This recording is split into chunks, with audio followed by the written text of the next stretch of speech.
Ei pessoal, tudo bem com vocês? Aqui é a Thalita, bem-vindos à Casa da Coruja. E hoje a gente vai falar sobre os livros que eu li no primeiro semestre de 2020. Bom, esse é o primeiro vídeo do canal e eu achei legal trazer essa tag dos 50% porque ela faz um balanço mais ou menos do que eu li até agora em 2020. Então vamos direto para a primeira pergunta, que é o melhor livro que eu li até agora. E esse, com certeza, é Eu Sou a Lenda, do Richard Matheson. Eu li esse livro bem no comecinho do ano, eu não tinha visto o filme ainda, então foi o meu primeiro contato com a história. E eu fui esperando uma história de distopia legal que me envolvesse, mas eu encontrei muito mais do que isso aqui. Essa história ela traz muita reflexão sobre a sociedade, sobre como a gente convive com nós mesmos. Quando a gente se vê sozinho, como é que a gente consegue lidar com os nossos pensamentos e com as nossas emoções? É um livro que me trouxe pensamentos bem mais profundos do que eu esperava e o final desse livro eu achei incrível. A explicação para o título que a gente vai encontrar no final do livro, assim, explodiu minha cabeça. Eu achei muito bom mesmo, 5 estrelas, favoritadíssimo. A segunda pergunta é a melhor continuação. E eu não sou uma pessoa que lê muitas séries, que por isso eu não tinha tantas continuações assim pra ler, mas eu vou falar com vocês aqui de Sandman. Eu tô lendo a edição definitiva, né, que reúne várias histórias no mesmo volume, mas eu já li algumas continuações do primeiro quadrinho que foi lançado dentro dessa edição. E é uma graphic novel que tá me encantando demais, eu tô amando a arte dessa graphic. Eu ainda não tô muito dentro da história, eu acho que é uma história bem grandiosa, que a gente ainda vai expandir muito o mundo dela, mas o que eu já li dela até agora já me deixou completamente apaixonada pelo trabalho do Neil Gaiman. Até agora o que eu sei é que uma seita tentou capturar a morte e errou, acabou capturando o mestre dos sonhos, que é o Sandman, e ele passou 70 anos preso por essa seita. Ele acabou de ser libertado e agora ele está tentando recuperar alguns objetos que foram roubados dele enquanto ele estava preso. Tem uma mitologia muito interessante esse livro, eu ainda não posso falar muito porque, como eu falei, eu tô bem no comecinho, mas eu tô louca já para ler todos os 5 volumes dele. Terceira pergunta é a melhor leitura de lançamento. E esse livro eu li em e-book, que foi Minha Vanessa Sombria, que foi o lançamento do inicinho do ano da Intrínseca. E, gente, que livro incrível! Um livro pesado, com temáticas que podem causar gatilhos em muitas pessoas. Então, antes de você ler, eu sugiro que você dê uma olhadinha nos gatilhos. Inclusive, eu tenho resenha dele no meu Instagram, que é _Casa da Coruja. E na resenha lá eu falo todos os gatilhos que tem no livro. Mas eu acho uma história muito importante de ser escrita e de ser lida. A gente vai ter a história de uma adolescente de 15 anos que acabou se envolvendo num relacionamento com o seu professor. E durante o livro a gente tem toda a discussão de se é um relacionamento abusivo ou não. Dou o meu spoiler que eu acho que é. Se o fato da adolescente estar envolvida nesse relacionamento afeta a caracterização dele como um relacionamento abusivo ou não. Eu achei a história perfeita, escrita muito boa, e eu acho que vale a pena todo mundo ler esse livro. A quarta pergunta é o livro mais aguardado do segundo semestre. Eu não acompanho muitos lançamentos, mas tem um que com certeza está no meu radar, que é o Mallory, do Josh Malerman. Ele é a sequência do A Caixa de Pássaros, e eu li Caixa de Pássaros e gostei muito. Eu tô um pouco receosa com esse livro porque eu gostei do final de A Caixa de Pássaros. Eu acho que um final aberto coube muito bem no livro, porque eu não sei se o autor vai conseguir explicar tão bem os monstros que ele criou, a justificativa para esses monstros. Então eu gostei do final aberto porque me garantiu que ele não estragou a história que eu tinha gostado até então. Mas eu quero ler a continuação e espero que ele consiga dar um final bom para esses monstros. A quinta pergunta é o livro que mais me decepcionou.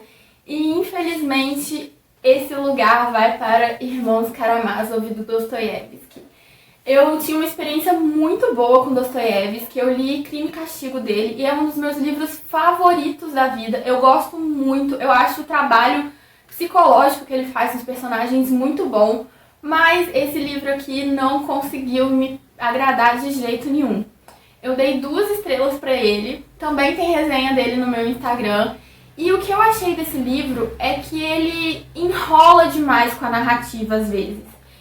A gente tava na história, a história em si do livro eu tava achando interessante, mas de repente o autor para 20 páginas pra ficar tipo, passando um monólogo interior de um personagem, onde o autor vai dar a sua visão sobre religião, sobre a sociedade da época. Mas aí ele te tira da história por 20 páginas pra ficar falando sobre esse monólogo. E isso acabava me perdendo demais. Eu parava a leitura e demorava a querer pegar ele de novo. Então, com certeza, essa aqui foi a grande decepção do ano. O que mais me surpreendeu foi Brit Marie Esteve Aqui, do Fredrik Backman. Gente, esse livro, eu peguei ele esperando ser uma leiturinha leve pra passar o tempo, pra distrair a cabeça nesses tempos de isolamento. Mas que livro incrível! A gente vai ter a história da Brit Marie, que é uma mulher que sempre tentou agradar os outros. Ela vivia em função dos outros. E quando ela se separa do marido, ela se vê sozinha, tendo que viver para ela mesma, agradar a ela mesma. E a gente vai acompanhando essa jornada dela de autodescobrimento, de independência.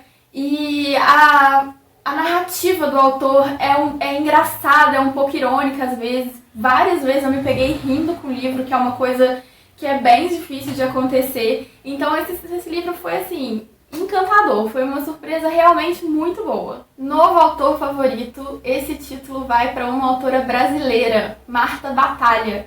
Esse ano eu conheci a autora com A Vida Invisível de Eurídice Gusmão, que também foi outro livro que eu peguei não esperando muita coisa, mas que tirou meu fôlego.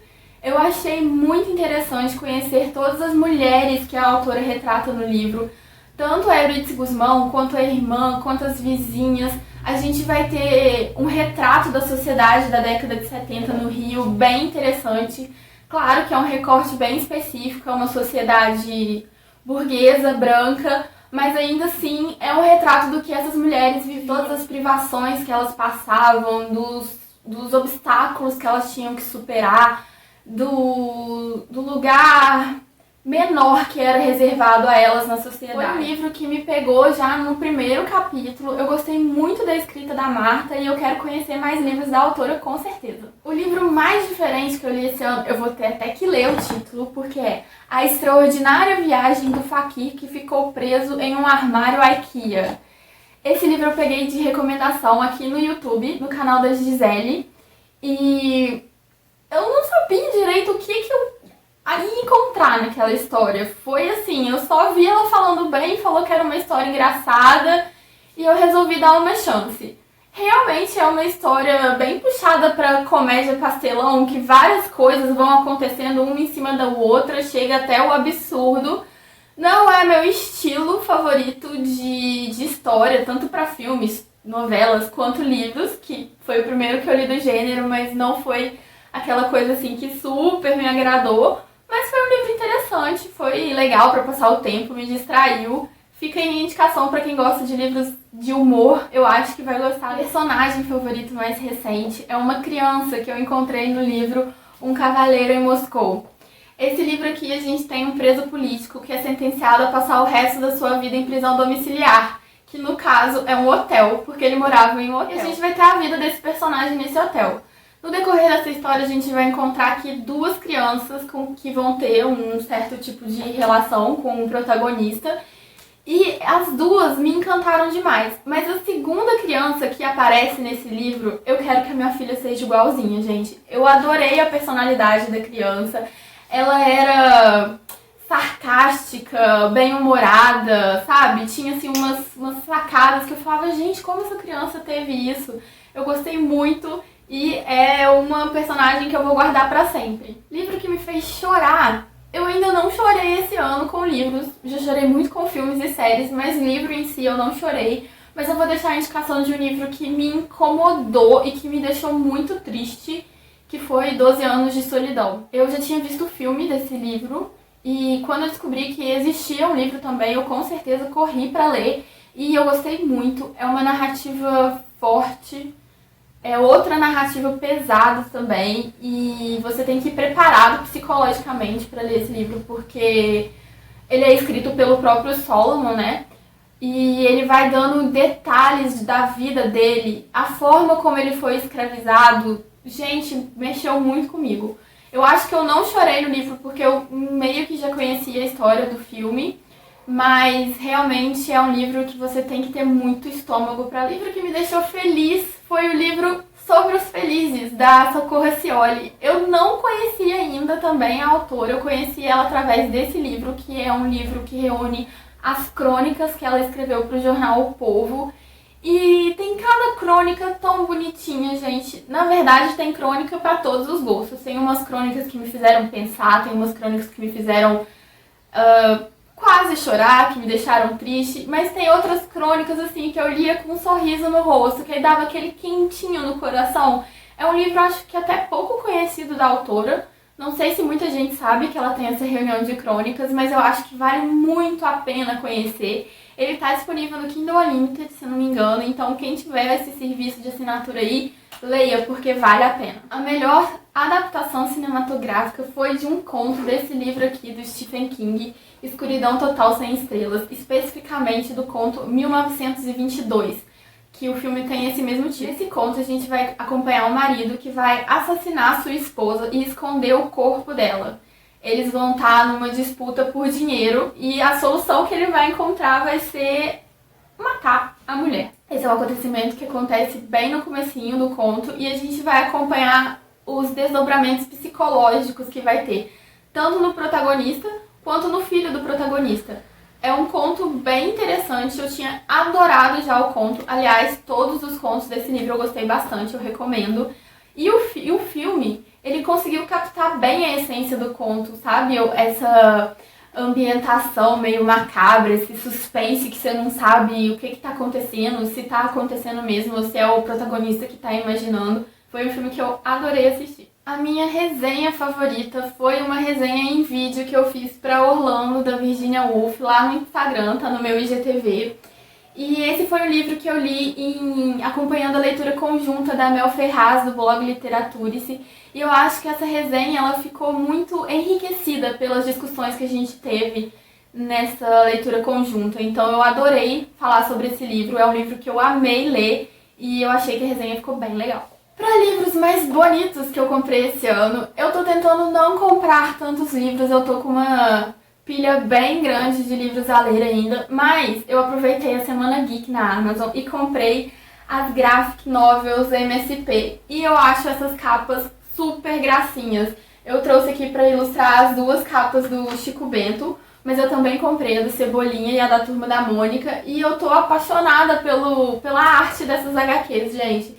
Eu tô achando as histórias super fofas, me relembrando a infância, e as capas delas são super chuchus, não são? E por fim, os livros que eu preciso ler até o final do ano. E pra falar a verdade, eu queria colocar todos os livros que estão na minha estante não lidos ainda, porque eu adoraria zerar minha pilha de livros não lidos. Mas eu trouxe aqui pra representar dois livros de dois dos meus autores favoritos, que é o Máquinas Como Eu, do Ian McEwan, que não é mais o livro mais recente dele, ele lançou também A Barata, se não me engano foi esse ano, mas eu ainda não tenho esse. E eu quero muito ler esse aqui, pra tentar acompanhar as obras dele, eu quero ler tudo que esse autor já publicou. E o outro livro é o Não Me Abandone Jamais, do Kazuo Ishiguro. Do Kazuo eu já li O Gigante Enterrado e eu fiquei apaixonada no livro. Eu achei que seria um livro de fantasia, eu acho que a resenha que eu vi dele não foi assim tão boa, porque eu não tava esperando um livro tão reflexivo, um livro que trouxesse tanta história nas entrelinhas, sabe? Foi um livro que mexeu muito com memória e com o esquecimento, então eu gostei muito daquele livro e eu quero continuar lendo a obra do autor, e o próximo que tá na lista é esse aqui. Então é isso, gente. Espero que vocês tenham gostado desse pequeno resumo do meu ano em livros e eu vejo vocês no próximo vídeo. Tchau!